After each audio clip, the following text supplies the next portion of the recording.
My son-in-law kicked me out of my own house. Get out of here, you useless person. But he didn't imagine what I would do next. Get out of here, you failure! Richard Hayes's scream echoed through the residential street of Greenwich, Connecticut. Marcus Johnson, 42, a decorated U.S. Army veteran, felt every curious glance from neighboring windows. His suitcase was thrown onto the wet lawn, his dignity trampled. "Dad, please!" Emma tried to intervene, but Richard cut her off with an icy stare. "Silence! For 15 years I put up with this loser living off my money in my house. It's over." Marcus had just returned from work. His security uniform was still on. His hands were calloused. His pride was wounded. He had built every room in that house with his own hands, but the title was in his father-in-law's name. Family investment, they said. A lie. The neighbors watched. Some recorded it. Marcus saw his 12-year-old daughter crying at her bedroom window. That's when something broke inside him. It wasn't anger, it was clarity.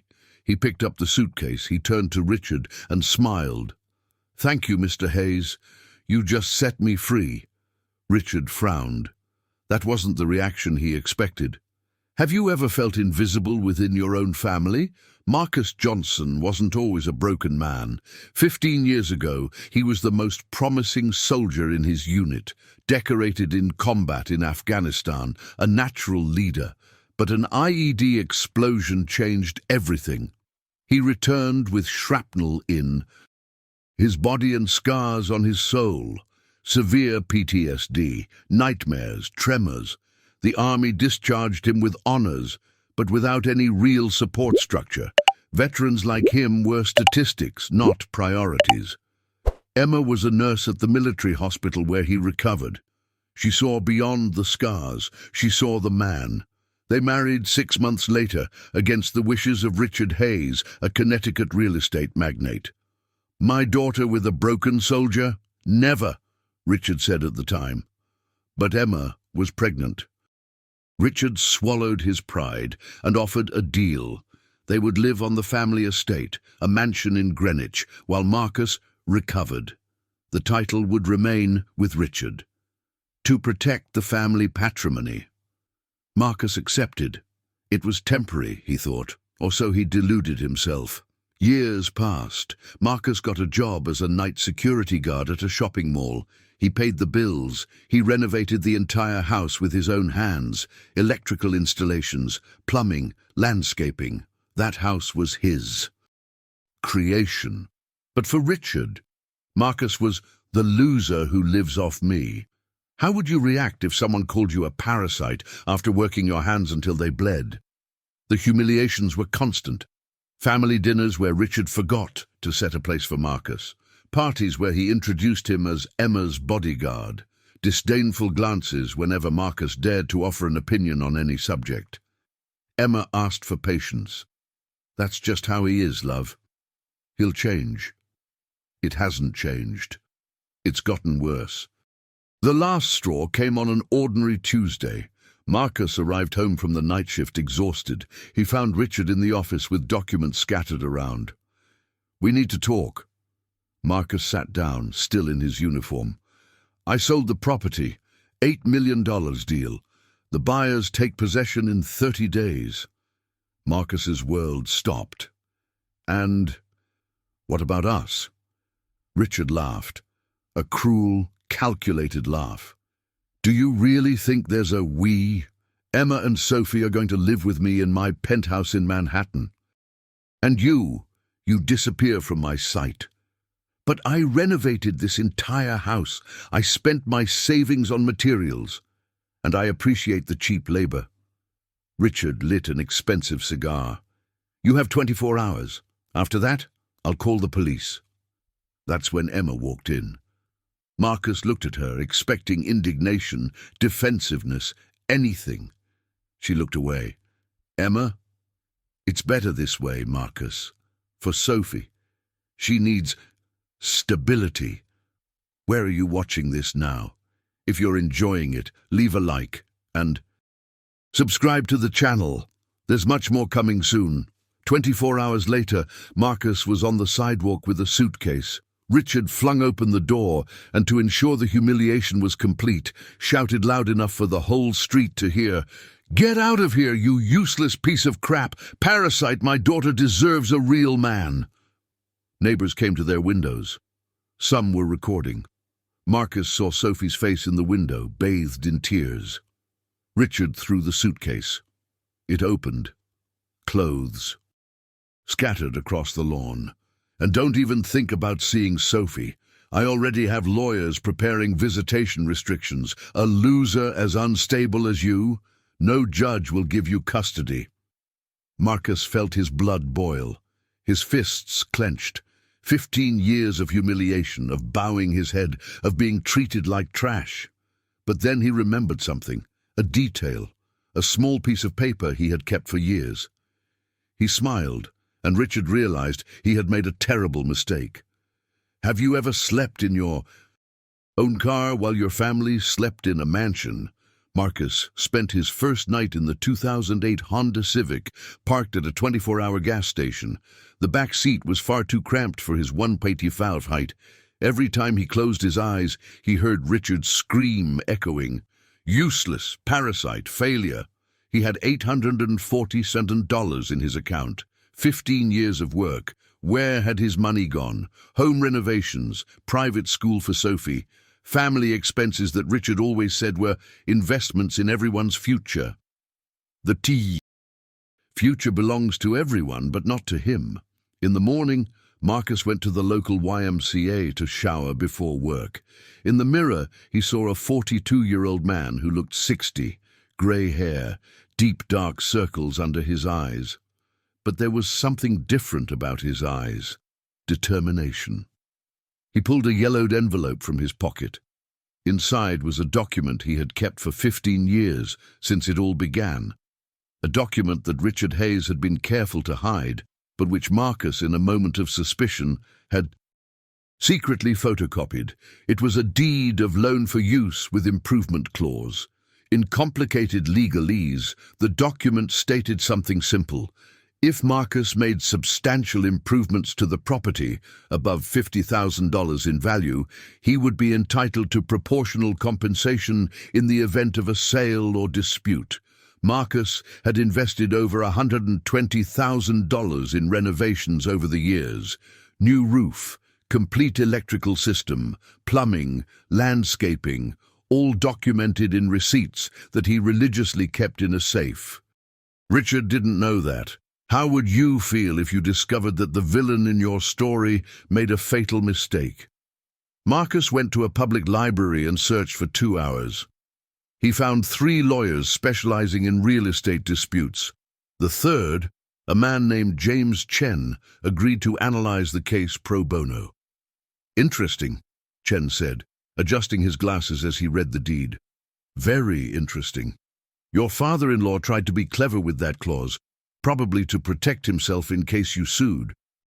But he didn't count on you actually investing so much. So I have an affair. Mr. Johnson, you don't just have a case, you have a bombshell.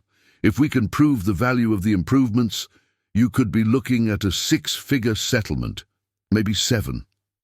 Marcus felt a tightening in his chest. It wasn't about money, it was about justice. "But there's a problem," Chen continued. "His father-in-law has already sold the property. The buyers take over in 30 days. We need to move fast, very fast." "What do you need from me?" "All receipts, before and after photos, witnesses who can corroborate your work, and an independent appraisal of the property." Marcus spent the next 3 days gathering evidence. He called every contractor who had bought materials.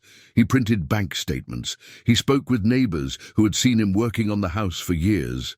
One of them, Mr. Patterson, a 70-year-old man, said something Marcus would never forget. "I saw you build that house with your own hands, son. While that rich guy barely knew how to hold a hammer. If anyone deserves anything, it's you." Subscribe to the channel and turn on notifications so you don't miss the next episodes. This is going to be insane. On the 5th day, Chen called. "I have news, good and bad." "Give me the bad ones first." Richard Hayes hired one of the best law firms in the state. They're going to fight tooth and nail. This could turn into a costly and protracted legal battle. And the good news? The independent appraisal is in. The improvements you made increased the property's value by $340,000. Considering he sold it for $8 million, you're entitled to a significant percentage. Marcus did the calculations in his head. How much? With the evidence you've gathered, we're talking about at least $1.2 million. The silence on the other end of the line was long. Mr. Johnson, I'm here just processing. Chen Ryu. Process not in a literal sense. We're going to destroy Richard Hayes. Have you ever seen a rich person discover that they are not above the law? Richard Hayes was in his penthouse office in Manhattan when he received the court summons. His assistant, a young man in an impeccable suit, entered, pale. Mr. Hayes, we have a problem. Don't interrupt me.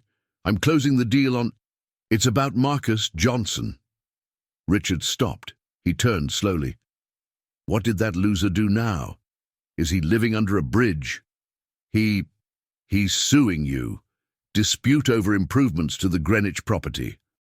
He's asking for $1.5 million. The glass of whiskey slipped from Richard's hand, staining the $30,000 Persian rug.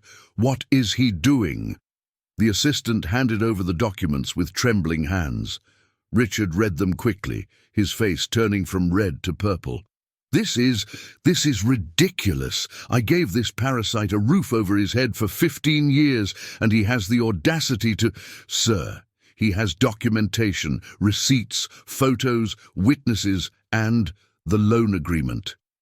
Richard froze. To writing. That damned document that his lawyer had insisted on including as protection. He had completely forgotten about it. Call Stevens, now. 30 minutes later, David Stevens, senior partner at the firm Hayes & Associates, was in the office. Richard, we need to talk about managing expectations. Expectations? I expect you to destroy this case. Stevens sighed, sitting down. His case is solid, surprisingly solid. The evidence is meticulous. He even has video testimonies from neighbors confirming his work. Then pay him what he wants, and we'll be done with this. It's not that simple. His lawyer, James Chen, is known for not accepting low settlements. He likes to go to trial, and in front of a jury. Well, war veteran versus billionaire tycoon. You know how that's going to look. How would you vote if you were on that jury? Richard slammed his fist on the table. So what do you suggest? A war of attrition. We filed motions to delay the process. We questioned every receipt, every witness. We made his life a legal hell until he gave up. How long? 2, maybe 3 years, and it will cost between $500,000 and $800,000 in legal fees. Richard did the math. Even if he lost, he would walk away with over $6 million from the deal. But it wasn't about money, it was about power, about showing Marcus who was in charge. Do whatever it takes, I want this man destroyed. Meanwhile, Marcus was in a tiny apartment he had rented with his last $2,000, 1 bedroom and a kitchen in a working-class neighborhood of Bridgeport. But it was his. Chen called. They're going to fight, expected. But I have a strategy. Which? Let's make this public. Richard Hayes is a public figure. If we leak the story of the war veteran kicked out by his billionaire father-in-law to the media, well, public pressure can work wonders. I don't want to be in the news. Marcus, they're going to try to break you. Legally, financially, emotionally. You need allies, and public opinion can be your greatest ally. Marcus hesitated. His life had always been private, but then he thought of Sophie, of how she had cried at the window, of how Emma had remained silent. 3 days later, the Hartford Courant published a cover story. Decorated veteran sued and evicted by billionaire father-in-law. He called me a parasite in front of neighbors. The report included before and after photos of the property, testimonials from neighbors, Marcus's story in the army, and the stark contrast, a man who served his country versus a man who served only himself. Social media has exploded. Justice for Marcus started trending on Twitter. Richard's office was inundated with calls from journalists, and Emma called for the first time in 2 weeks. "Marcus, what did you do?" "What I should have done 15 years ago." I raised my head. "You are destroying this family." "I'm not destroying anything, Emma. Your father did that when he threw me out on the street like trash." Silence on the other end. "And Sophie, did you think about Sophie? She's being teased at school because of this. How would you feel if your own spouse blamed you for seeking justice?" Marcus took a deep breath. "Sophie will understand one day. She will understand that her father wasn't weak, that he fought, and that he never gave up on her, even when her mother gave up on him." Emma hung up. Marcus looked at his phone, and for the first time in years he felt no pain. He felt peace. The war had begun, and he was ready. Have you ever seen a rich person use all their power to crush someone? Richard Hayes was no man of half measures. If Marcus wanted war, he would have total war. 2 weeks after the story went viral, Marcus began to feel the pressure. First, it was his job. His manager at the mall, a normally calm man, called him into his office. "Marcus, I need to let you go." "What? Why?" "Orders from above. Way above. I'm sorry." Marcus understood. Richard had connections, investments, probably a minority stake in the company that managed the mall. In 1 week, Marcus was rejected from 7 job interviews, all with flimsy excuses. He knew his name was on an invisible blacklist. Chen called furious. "They're using dirty tactics, very dirty tactics. They filed a motion alleging that you're mentally unstable because of PTSD. They're asking you to undergo a forensic psychiatric evaluation." Can they do that? They can try. It's an intimidation tactic. They want to make you look crazy in front of the judge. How would you feel being called crazy for suffering from war-related PTSD? Marcus sat on the bed in his tiny apartment. His savings were running out. Unemployed. Legal proceedings dragging on, and now this. But he was not alone. The story had struck a nerve in the veterans community. A group called the Veterans Legal Defense Fund got in touch. "Mr. Johnson, we read your story. This isn't just about you. It's about how veterans are treated when they return. We want to help." They offered pro bono legal support. They connected Marcus with psychologists specializing in PTSD who would testify on his behalf. And most importantly, they brought him national visibility. A CNN morning show invited Marcus for an interview. War veteran expelled by billionaire father-in-law, the complete story. Marcus hesitated. National media meant exposure, but it also meant pressure on Richard. He accepted. The live interview was devastating for Richard. Marcus, calm and articulate, explained everything. He showed the scars from the explosions. He talked about the nightmares, about how he had rebuilt his life, about how he had invested every penny in the house. "I don't want to destroy anyone," Marcus said, looking directly at the camera. "I just want what's right. And I want my daughter to know that her father fought, not with anger, but with dignity." The presenter asked the question everyone wanted to know.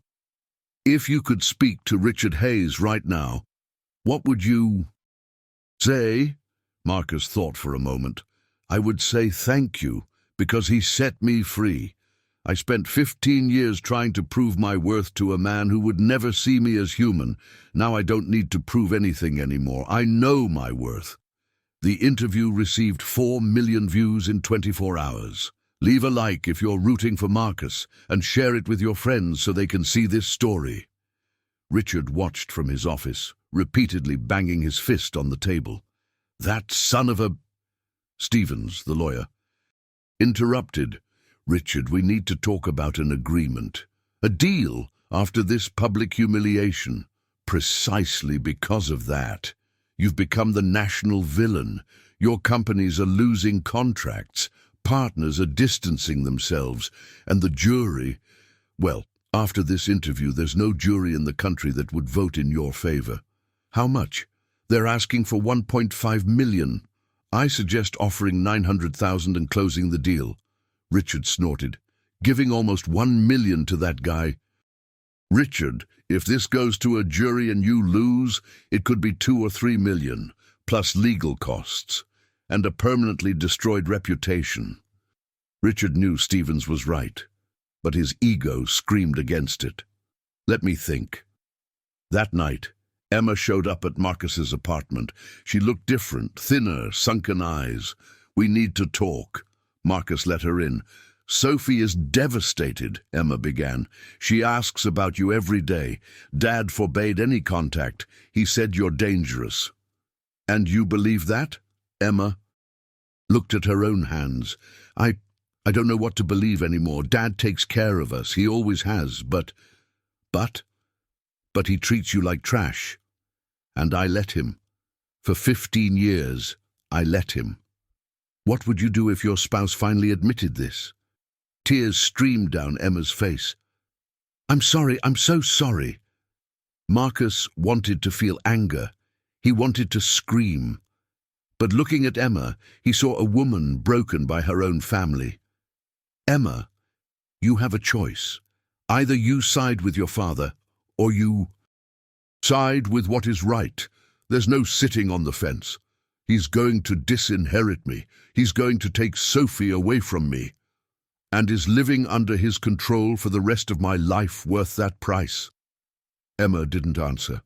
She left in silence. But 3 days later, something extraordinary happened. Emma showed up at Chen's office with a box. I have evidence. How would you react if your own daughter betrayed you? The box Emma brought contained 15 years of secrets, emails between Richard and his lawyers discussing how to deal with Marcus, conversations where Richard admitted to falsifying tax documents, records of offshore accounts, and, most devastatingly, messages where Richard instructed Emma to keep Marcus submissive and remind him of his place. Chen flipped through the documents with wide eyes. Emma, do you understand what this means? She nodded, trembling. My father isn't just cruel. He's a criminal, and I was complicit in it for years. Marcus was in a room processing everything. The woman who had remained silent during her humiliation was now turning in her own father. Why? He asked. Emma stared at him, tears streaming down her face. Because Sophie asked me a question yesterday. She asked, Mom, if Dad were rich and powerful and treated you badly, would you want me to stay quiet? And I couldn't answer. She wiped away her tears. My 12-year-old daughter has more moral courage than I had in 15 years. This ends here. Chen.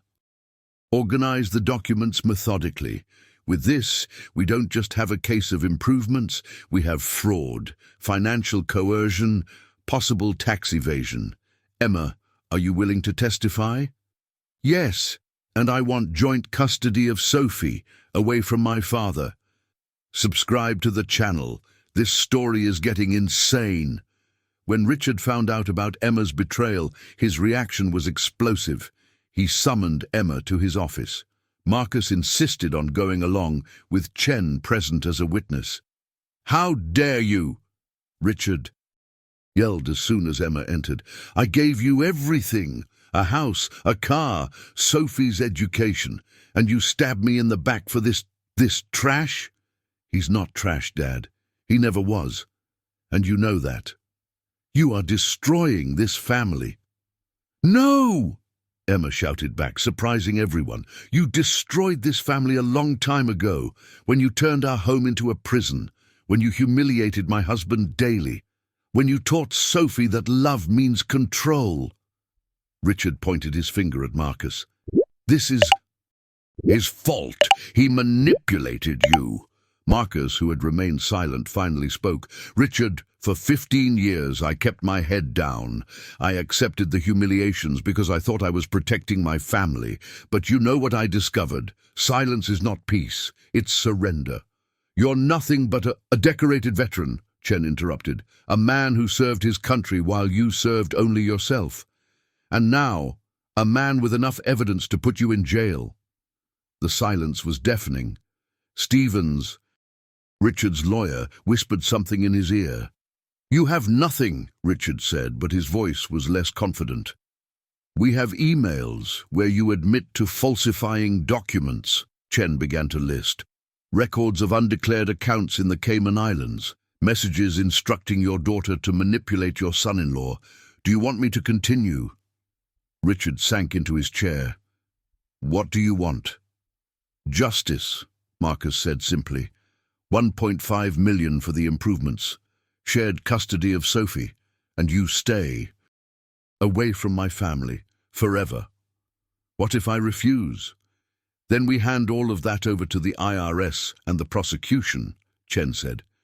And you spend your last years in federal prison, not in a Manhattan penthouse. How would you feel seeing your oppressor finally cornered? Richard Hayes, the man who had always been in control of everything, was cornered. I need to speak with my lawyer, in private. You have 48 hours, Chen said. After that, we'll drop the criminal charges.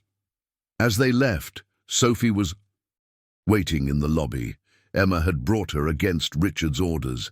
Daddy! She shouted, running towards Marcus. He picked her up in his arms, feeling that the weight of 15 years of struggle was worth it.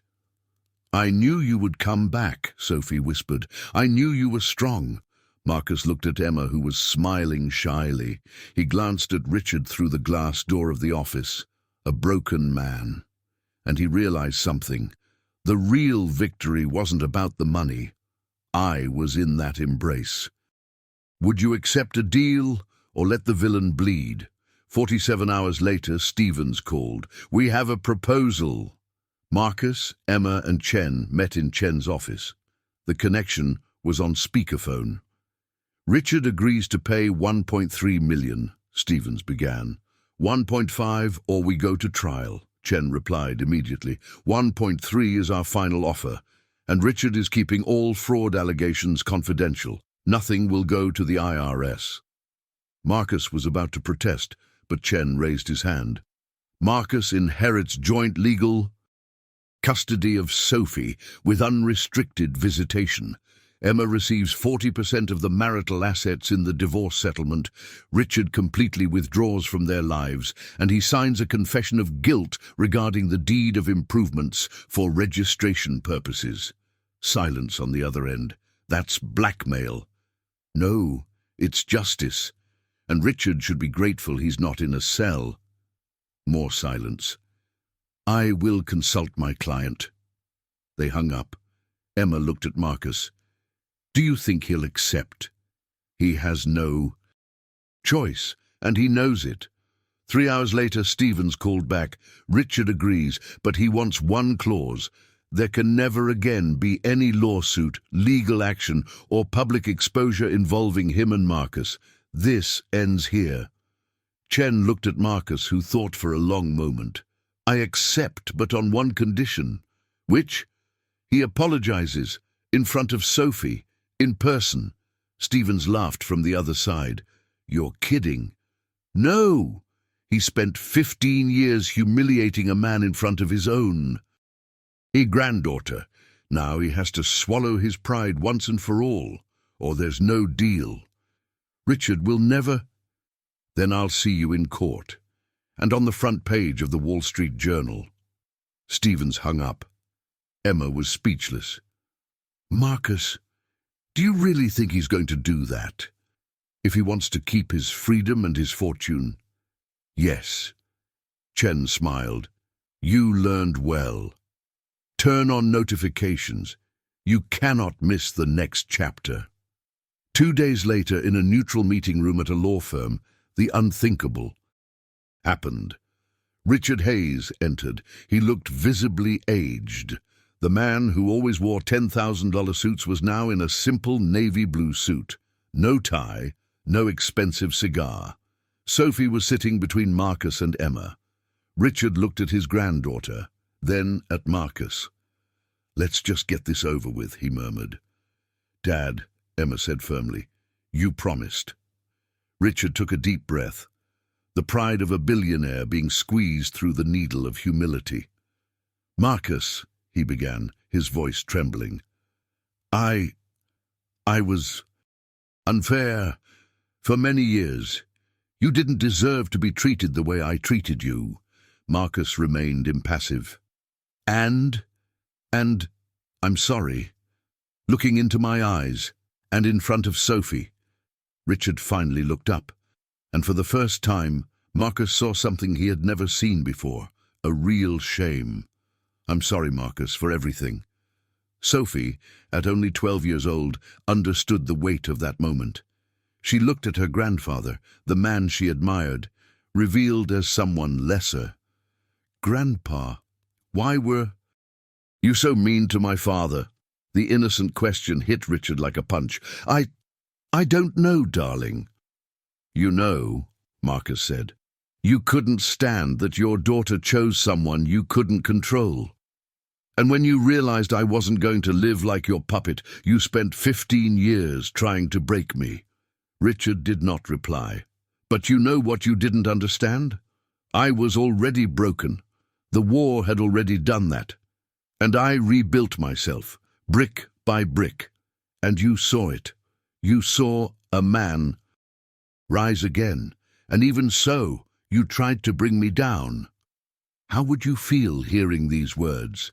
Emma took Marcus's hand. Dad, you have a choice now. Either you learn from this and become a better person, or you live the rest of your life bitter and alone.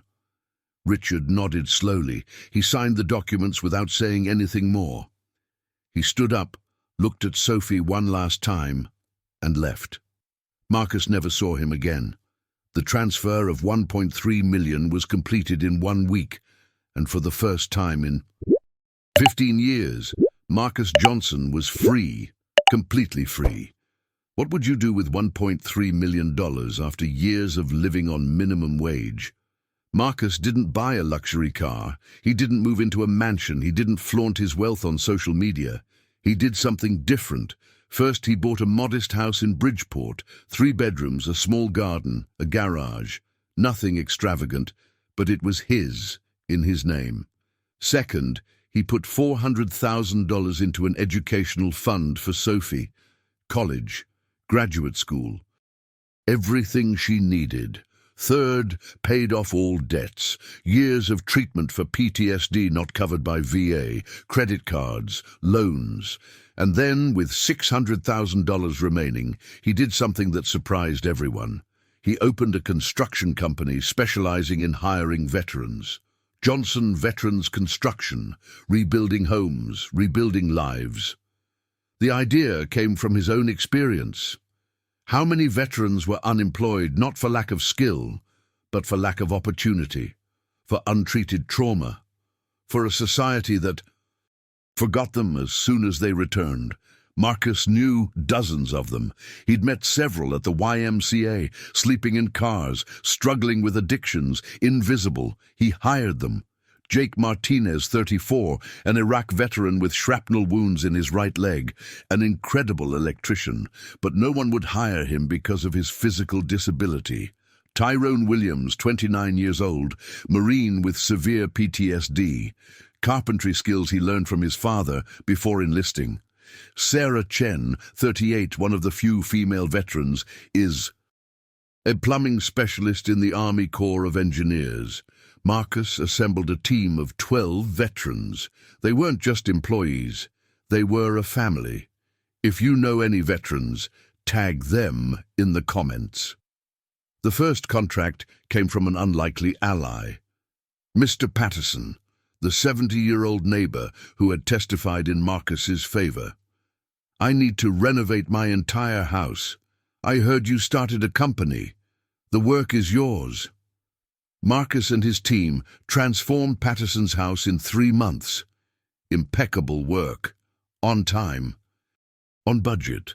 Patterson recommended it to 5 friends. Each of them recommended it to others. Within 6 months, Johnson Veterans Construction had a 3-month waiting list. Marcus wasn't just a boss. He was present. He worked alongside the team.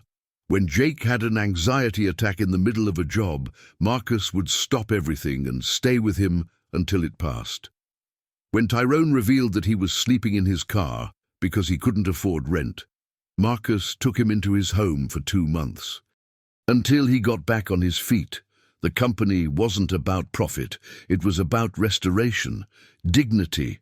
Emma was watching everything closely. They were slowly rebuilding their marriage, couples therapy, honest conversations, months of hard work. You could be living off your investments, she said one day, watching Marcus return from the construction site dirty and exhausted. Why do you still work yourself to death? Marcus smiled. Because for the first time in my life, the work I do matters. I'm not proving anything to anyone. I'm building something real. Sophie, now 13, started going to construction sites on weekends. She learned, she held tools, she talked to the veterans. Dad, she said one Saturday while helping to paint a wall, when I grow up, I want to do something like this. Something like what? Helping people that everyone has forgotten. Marcus felt his eyes welling up with tears. The revenge he had unconsciously planned for years was not to destroy Richard Hayes. It was about building something Richard could never have done, a life with real purpose. Share this video with someone who needs to hear this story. A year after the agreement, Marcus received an unexpected email. It was a journalist from CNN. Mr. Johnson, I've heard about your company, about how you're transforming the lives of veterans. We'd like to do a special feature. Interested? Marcus thought for a moment. Then he replied, only if the story is about them, not about me. They are the heroes. I just opened the door. The story aired 3 weeks later. From failure to fortune, how a veteran turned humiliation into a mission. The program showcased each team member, their stories, their struggles, and how Johnson Veterans Construction had changed their lives. The impact was immediate. Contracts from all over the state have started to arrive. Large companies wanting to support veterans, investors looking to replicate the model. But Marcus had one rule: grow, yes, but never lose your essence. Each hired veteran received not only a salary, but also psychological support, temporary housing if needed, and a share in the profits. No one here is just a number, Marcus would say in meetings. We all bled, some literally, and now we build together. Richard Hayes saw the story from his penthouse in Manhattan, alone. Emma had completely divorced. Sophie visited him once a month, more out of obligation than affection. His wealthy friends had distanced themselves after the scandal. He had billions, and it was completely empty. Would you forgive someone who ruined years of your life? 2 years after the agreement, Marcus was at a Home Depot buying supplies when he heard a familiar voice. Marcus? He turned around. Richard Hayes. But this wasn't the Richard he knew. This man was noticeably older, completely white hair, stooped shoulders. He was wearing jeans, something unthinkable for the Richard of before. Richard. Awkward silence. Can I talk to you? Just a minute. Marcus hesitated. Every fiber of his being screamed no, but something in Richard's gaze was different. There's a cafe nearby. Sitting in an ordinary cafe, Richard seemed out of place, like a fish out of water. I saw the article about your company, Richard began. And I realized something. You did in 2 years what I never managed to do in my entire life. What would it be? To make a real difference, to build something that matters beyond the bank balance. Marcus drank his coffee slowly. Why are you telling me this? Richard looked at his own hands. Because I'm alone, Marcus. Completely alone. Emma doesn't talk to me. Sophie barely sees me. My friends were just business partners. And I finally understood that I was a fool. Do you think I should feel sorry for you?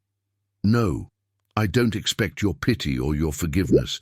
I just wanted you to know that you were right. Silence is not peace, and control is not love. How would you react in this situation? Marcus watched Richard for a long moment. You destroyed 15 years of my life. You called me a parasite. You threw me out like trash. And now what do you want? Absolution? I don't want anything. I just wanted to say that you're the man I never was. And I regret taking so long to see that. Richard got up to leave. Richard, he stopped. Have you already talked to Sophie about this? That you were wrong? Every time I see her. But I think some wounds are too deep. Maybe. But not impossible to cure. If you truly change, not just talk, change. Richard nodded slowly and left. Marcus was left alone with his coffee, processing the encounter. That night at home, he told Emma. He looked broken, Marcus said. Do you feel sorry for him? No, but I feel relieved. Relief? Because I'm not like him, because I chose to build instead of control, because I didn't let bitterness consume me. Emma hugged her husband. You are a better man than he will ever be. Sophie, hearing from the stairs, went downstairs. Dad, can I ask a question? Always. Would you forgive Grandpa if he really changed? Marcus thought carefully. Forgiveness doesn't mean forgetting, Sophie. It means releasing the poison. I forgave your grandfather not for him, but for myself, so I wouldn't carry anger for the rest of my life. But do you still talk to him? This is different. Forgiveness doesn't require reconciliation. Some bridges are burned beyond repair. And that's... Okay, leave a comment below. Would you forgive? 3 months later, Richard showed up at one of Marcus's construction sites.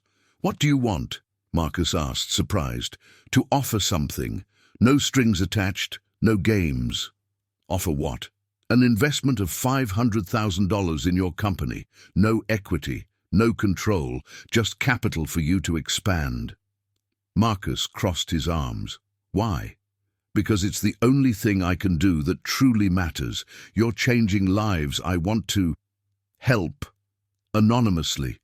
Needless to say, it came from me.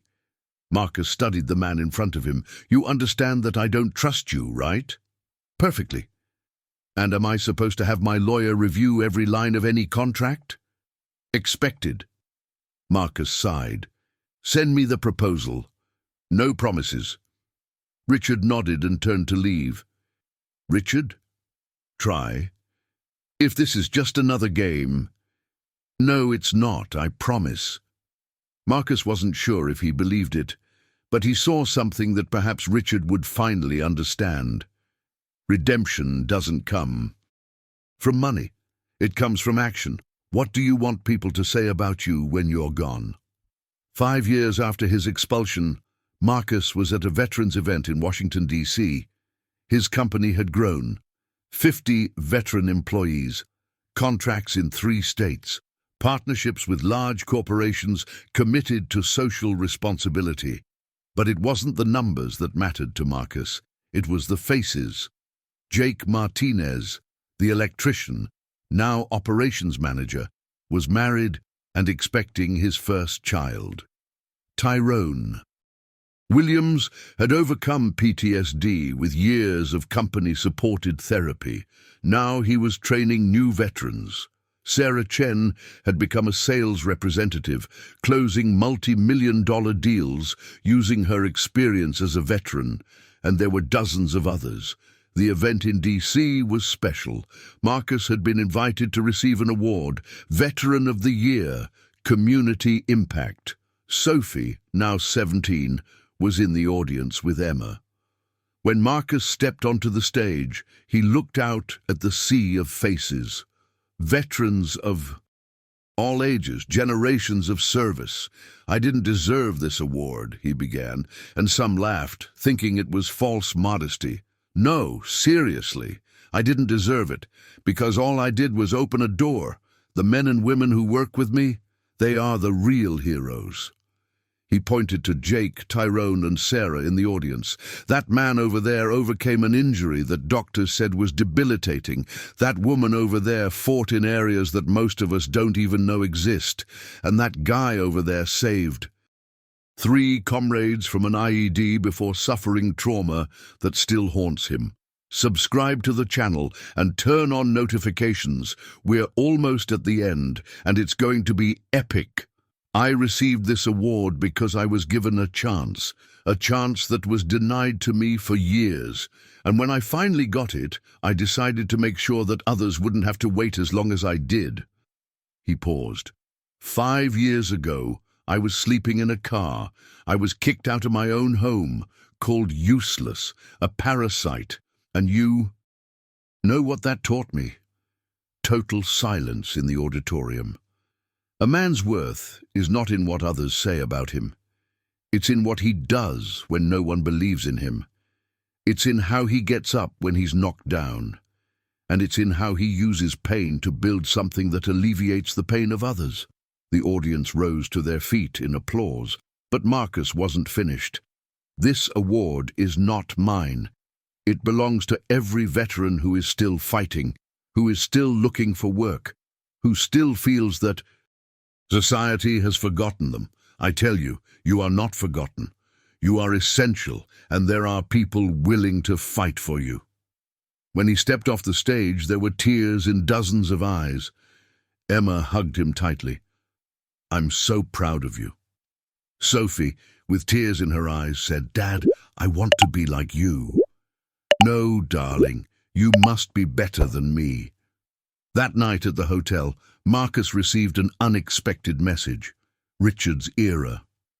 I watched your speech online. Congratulations. You are the man I always wanted to be. Richard." Marcus stared at the message for a long time. He didn't answer. It wasn't necessary. Some messages are only meant to help the sender find peace, not the recipient. How would you feel receiving this message? The following morning, Marcus had a meeting with investors. They wanted to expand the company's model nationally. "We can have Johnson Veterans Construction in all 50 states, one investor said excitedly. "Thousands of veterans employed, tens of millions in contracts." Marcus listened to the proposal. "And what is your role?" 60%. You keep 40, but without operational responsibility. You only reap the profits." Marcus laughed. No, we're offering to make you rich. I didn't start this company to get rich. I started it to give it purpose. If I lose operational control, I lose the soul of the company. So no." Investors left frustrated. Emma, who had been accompanying them, asked, "Are you sure? That was a lot of money." "I've had money before. Purpose is rarer." And at that moment Marcus realized he had won, not when he received $1.3 million. He won when he decided that his worth wasn't measured in dollars. What would you say to the person who humiliated you if you could speak without consequences? Richard Hayes was in his penthouse, another lonely night among thousands, when he decided to do something he had been putting off for years. Write a letter. Not an email. Not a message. A physical letter, handwritten, like people used to do when words still had weight. He grabbed some expensive letterhead he never used, a $500 fountain pen, and he began, "Marcus, this letter is the hardest thing I've ever written, harder than closing billion-dollar deals, harder than burying my parents, because it demands something I've always avoided, vulnerability. I spent 5 years thinking about the day I kicked you out. That day lives in my mind like a cancer, not because it hurt me, although it cost me my daughter and my granddaughter, but because it revealed who I really was. A coward. You served your country, while I served only myself. You built with your hands while I destroyed with words. You sacrificed while I hoarded. And when I saw that Emma loved you in a way she could never love me, with genuine respect, not fear or obligation, I couldn't bear it, so I destroyed you, or I tried to. What I don't understand is that men like you aren't destructible. They're like tempered steel. Each blow only makes them stronger. I watched his speech in D.C. I cried. A 68-year-old billionaire, alone in a $15 million penthouse, crying as he watched a man he called a parasite receive national honors. I'm not missing the irony. You once asked if I wanted absolution. I don't. Absolution is neither deserved nor possible, but I hope for redemption, not in your eyes, but in my own. So I will do something I've never done before. I will give without expecting anything in return. Attached to this letter is a deed. 2. Commercial properties in Greenwich, worth approximately $4 million together. They are in the name of a trust I established for Johnson Veterans Construction. No conditions, no control. They are yours. Use them to build, to employ, to continue doing what I never managed to do. Import. You don't need to thank me. You don't need to reply. In fact, I'd prefer you didn't reply. This is not a request for forgiveness. It is an acknowledgement of a debt I can never repay. You taught me something, Marcus. You taught me that true strength isn't about controlling others. It's about controlling yourself, about choosing to build when it would be easier to destroy. I chose to destroy, and now I live among the rubble. You chose to build, and now you live among monuments. Sophie recently asked me what I want people to say about me when I die. I didn't know how to answer, because I know what they'll say. He was rich. He was powerful. He was empty. About you, they will say, he mattered. And that, Marcus, is all. Thank you for showing me what I could have been, and sorry for never having been. Richard Hayes.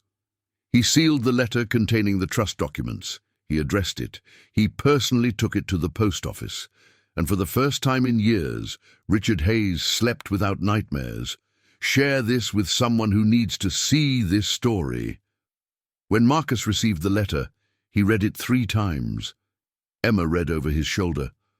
What are you going to do? Marcus folded the letter carefully. Accept the land, build a training center for veterans, and move on. Aren't you going to answer? No, he's right. Some things don't need an answer. He's seeking peace. I hope he finds it. Have you forgiven him? Marcus thought. I released him. It's not the same as forgiveness, but it's enough. Sophie, listening, asked, Can I see Grandpa eventually?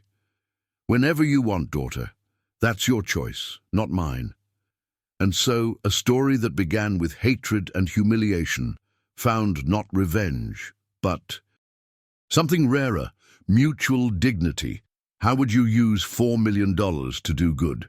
The 2 plots of land that Richard donated were in a strategic location in Greenwich, close to main roads, excellent infrastructure, and enough space for something ambitious. Marcus gathered his team for a brainstorming session.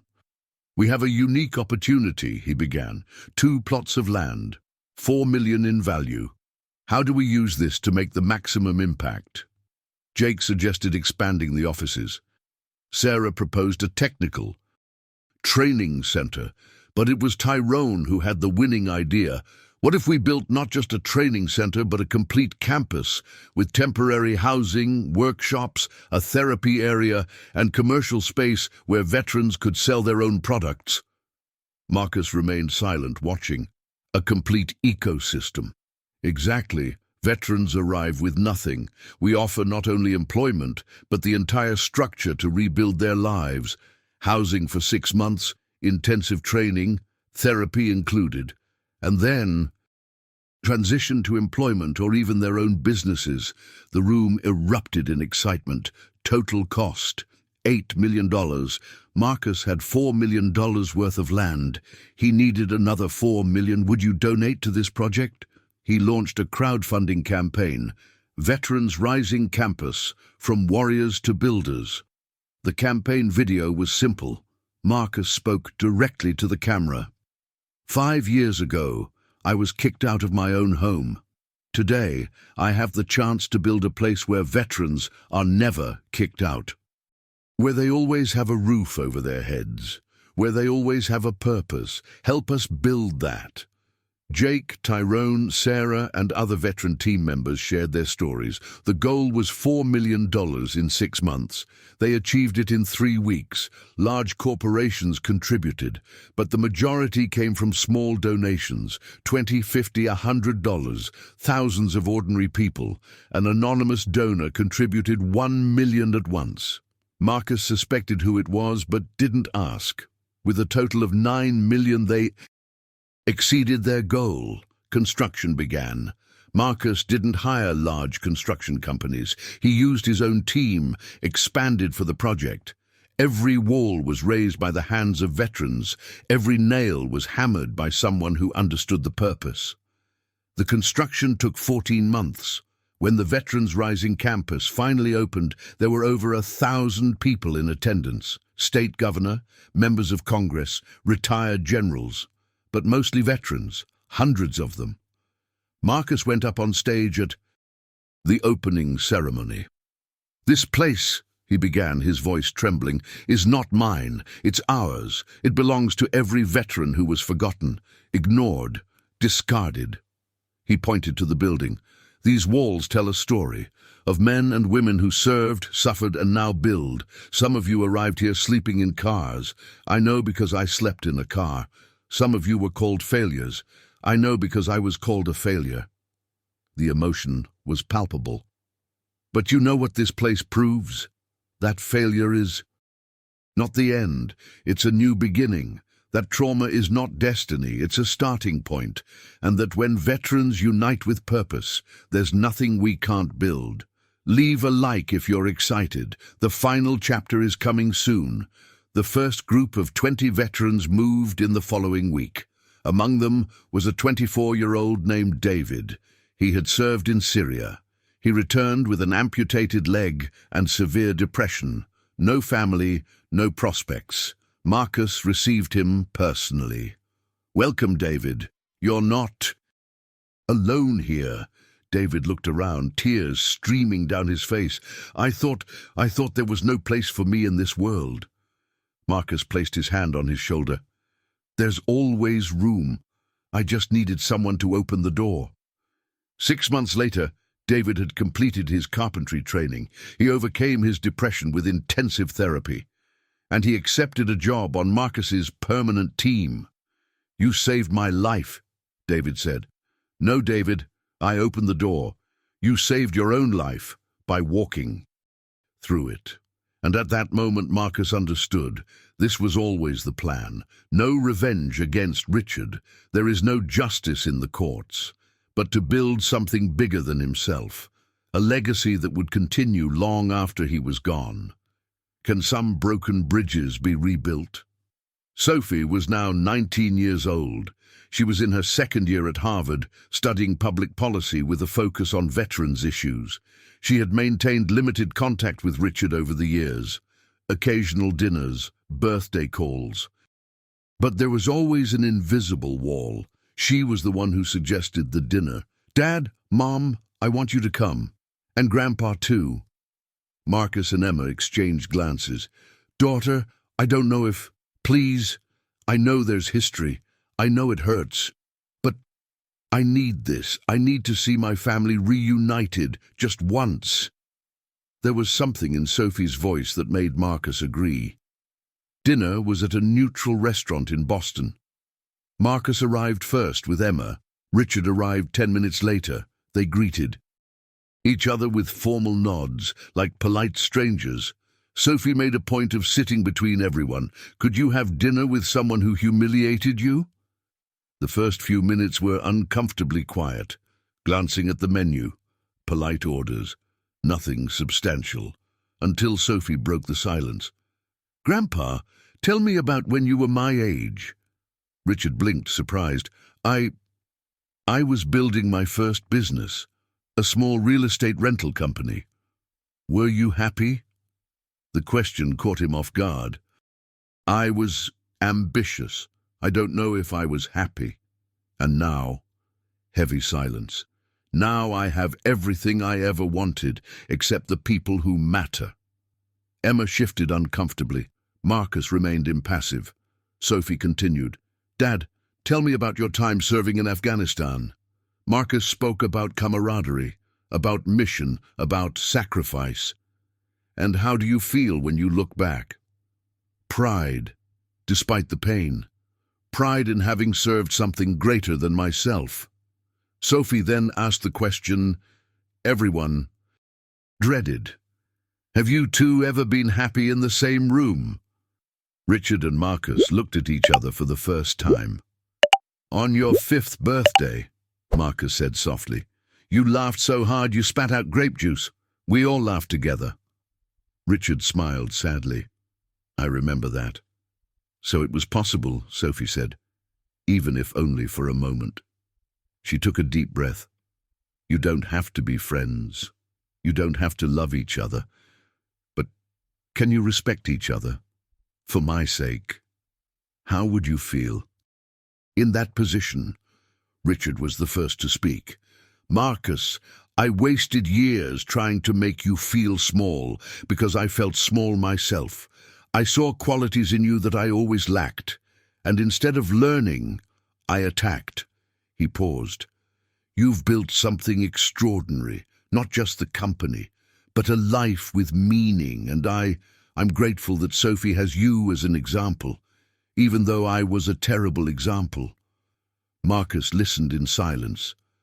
Richard, you hurt me deeply. I won't lie and say I've forgotten. But I also won't carry this forever. You donated the land. I saw veterans saved because of it. That doesn't erase the past, but it builds a different future. He looked into Richard's eyes. Do I respect you? No. But I recognize that you're trying to change, and that counts for something. Richard nodded, tears in his eyes. Sophie was crying too. Thank you. You have no idea what this means to me. The rest of the dinner was more relaxed, not intimate, but civil. They shared stories. Of Sophie as a child, they laughed at shared memories. They avoided painful topics. As he said goodbye, Richard extended his hand to Marcus. Marcus squeezed it. Take good care of her, Richard said, referring to Sophie. I've always taken care of it, and I always will. They parted ways. Not as a family, but no longer as enemies. Sophie hugged her father. You are the strongest man I know. Strength isn't about carrying the weight, daughter. It's about knowing when to put it down. And for the first time, Marcus felt that he had truly put the weight on the ground. What do you want people to say about you when you're gone, 10 years after the expulsion? Marcus was 52 years old. His hair was completely grey. His body was marked by years of hard work. But his eyes were full of life. Johnson Veterans Construction had become a national model, not because of its profits, although they were substantial, but because of its impact. Over 300 veterans are directly employed. 1,005. 100 trained across the campus. 94% job placement rate. Suicide rate among veterans treated, 0. 0. That number alone was worth more than any fortune. Marcus was on campus, as usual, helping with the construction of a new wing, when he received a call from Chen, his lawyer from so many years ago. "Marcus, I have news. Good or bad? Richard Hayes passed away. Heart attack. Quick, painless." Marcus stopped hammering. He sat down on a nearby bench. "When?" "Last night. The funeral is next week. Emma and Sophie wanted you to know." Marcus felt nothing, neither joy nor sadness, only a conclusion. "Thank you for letting me know. There's more. He left something for you." "For me?" "Yes, a letter and testamentary instructions. 20% of his net worth goes to Johnson Veterans Construction, approximately $400 million. Marcus almost dropped his phone. 400... What? He specified that the money must be used exclusively to expand the campus model nationwide, and that you retain full control. Subscribe to the channel and turn on notifications. Don't miss any videos. Marcus didn't go to the funeral. He sent flowers, a simple wreath with a card. "May you find the peace you've been seeking, Marcus." But he read the letter that Richard left. "Marcus, if you're reading this, it means I've finally passed away. I hope it was quick. I always feared a long death where people pretended to care out of obligation. I spent my last few years watching their work from afar. I saw every veteran saved, every life rebuilt, and I realized that this was my path to redemption, not through apologies, but through action. 400 million won't bring back the years I stole from you. It won't erase the words I said, but it can save thousands of lives. Use them wisely. I know you will. I finally understood something. Legacy isn't what we accumulate. It's what we leave behind to grow after we're gone. You planted forests, Marcus. I accumulated deserts. But perhaps with these resources, something green can grow even in my desert. Thank you for teaching me, even unintentionally, what truly matters. R.H." Marcus folded the letter carefully. Emma found him hours later, still sitting there with the letter in his hands. "What are you thinking? What hatred wastes lives? And what forgiveness, true forgiveness, liberates both the oppressor and the oppressed?" "So, you forgave him then?" Marcus thought for a long time. "I released the poison he gave me, and I think that in recent years he released the poison he carried. So yes, I forgave him. With the $400 million, Marcus launched the Veterans Rising America project, 10 campuses in 10 states in 5 years, each with capacity for 100 veterans per year, each one managed by veterans trained at the original campus. Sophie, now a graduate, turned down job offers in Washington to work full-time on the expansion. "Grandpa left money," she said, "but you left purpose. Together we can change the country." And they changed. In 15 years, Veterans Rising America had served more than 15,000 veterans. Marcus never became a billionaire. He reinvested everything, but he became rich in things that mattered: purpose, family, legacy. Marcus Johnson's revenge was never about destroying Richard Hayes. It was about building something that Richard could never buy with all his money. A world where human value is not measured in dollars, where trauma is not destiny, where failure is just a word used by people who have forgotten that character is forged in adversity. Richard Hayes died with billions. Marcus Johnson lived with purpose. And when Marcus finally retired at 65, leaving the company in the hands of Sophie and her team of veterans, there was a plaque at the entrance to the original campus. "It doesn't matter where you fell. What matters is that you got back up. Marcus Johnson, founder," below, in smaller print. "Made possible by a second chance and a choice to forgive." This is the story of a man who was called a parasite, and he built an empire of dignity. If you've made it this far, comment strength and share with someone who needs this story. We are stronger together. See you in the next video.